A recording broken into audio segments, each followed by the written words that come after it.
Boa tarde, pessoal. Tudo bem? Hoje nós vamos falar então sobre aquelas atividades, né, de localização e orientação no espaço geográfico que eu tinha passado para vocês, né? Nós não corrigimos ainda, o professor vai aproveitar então e vai explicar para vocês, tá? As questões. Então vamos lá para a primeira, né? Qual ponto cardial é determinado pelo nascer do Sol, né? Qual ponto cardial é determinado pelo nascer do Sol? A gente pode também, né, traduzir essa pergunta assim: aonde nasce o Sol, né? Em qual ponto cardial nasce o Sol?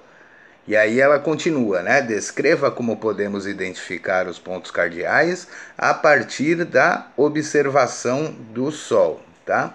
Então o professor vai explicar aqui de uma maneira bem simples, né? O Sol nasce a leste, né? O Sol nasce a leste. Na verdade, ele não nasce, né? A Terra que está rodando ali, né? Então ele está lá e a gente está rodando, né, ao redor de nós mesmos, né? No movimento de rotação e nós estamos girando ao redor do Sol no movimento de translação, tá? Então, se eu pegar o meu braço esquerdo e apontar para o Sol, para a direção em que o Sol está nascendo, né, eu vou obter a direção, né, ou o ponto cardial leste, né? Então, se eu estiquei o braço esquerdo e lá está o leste, então eu vou esticar o direito, lá está o oeste. O que está à minha frente aqui vai ser o norte e o que está atrás de mim vai ser o sul, tá?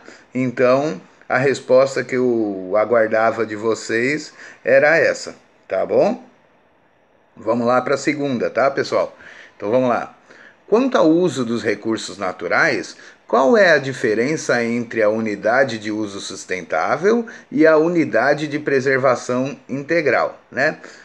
A unidade de uso sustentável, pessoal, é aquela que nós podemos, né, explorá-la comercialmente desde que nós não façamos nada que possa prejudicar o meio ambiente, né? Então, assim, se eu retiro madeira, eu tenho que fazer reflorestamento. Eu posso fazer agricultura, mas eu posso fazer agricultura sintrópica, né? Que é aquela que silvestre, né? Junto com a mata, tá? Posso, por exemplo, tirar o látex da seringueira, que também não vai prejudicar o meio ambiente. Eu posso criar abelha, que também não vai prejudicar o meio ambiente. Eu posso colher ervas, né, para fazer chá e outras coisas, remédios, que também não vai prejudicar o meio ambiente, tá? Então, quando é uma unidade de uso sustentável, eu tenho que praticar uma atividade econômica sustentável, tá? Que não prejudique o meio ambiente, tá? E a unidade de preservação integral, não. A unidade de preservação integral é aquela que não pode ter a presença humana de maneira nenhuma, tá? Porque é integral, é preservação integral. Então não pode ter o contato com o ser humano, tá? As únicas pessoas que podem entrar numa unidade de preservação integral são os pesquisadores, tá? Pesquisadores, técnicos do INCRA, tá?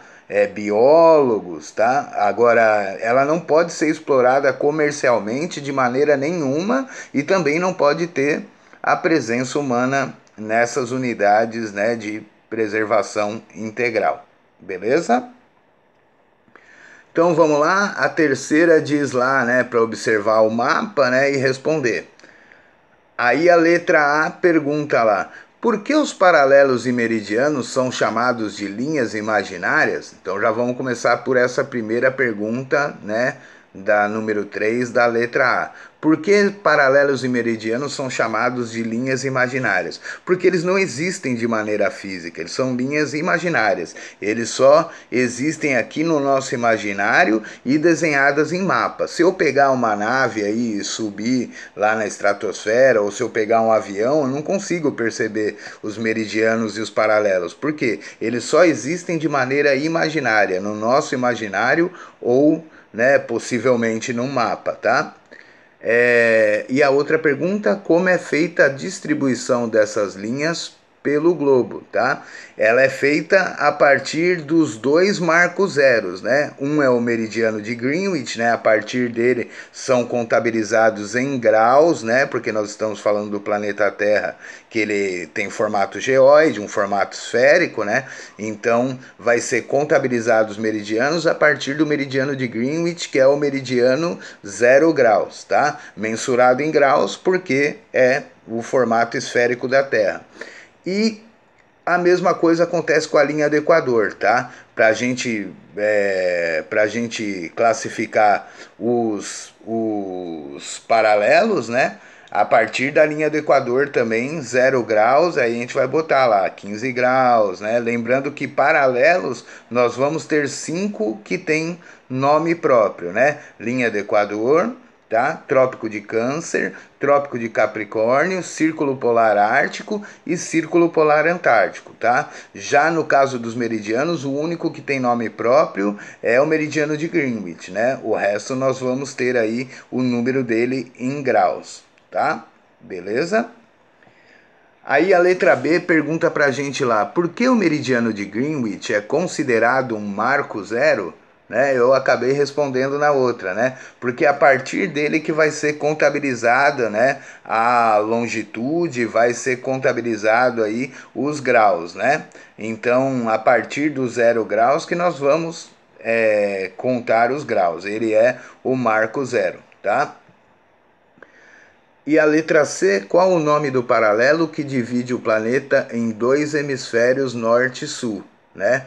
É a linha do Equador, tá? 0 graus, linha do Equador, que é o paralelo responsável por dividir o planeta Terra em dois hemisférios, hemisfério norte, que fica acima da linha do Equador, não é em cima, tá? Acima da linha do Equador, e o hemisfério sul, que fica abaixo da linha do Equador, tá? Então, acima da linha do Equador norte, abaixo da linha do Equador sul.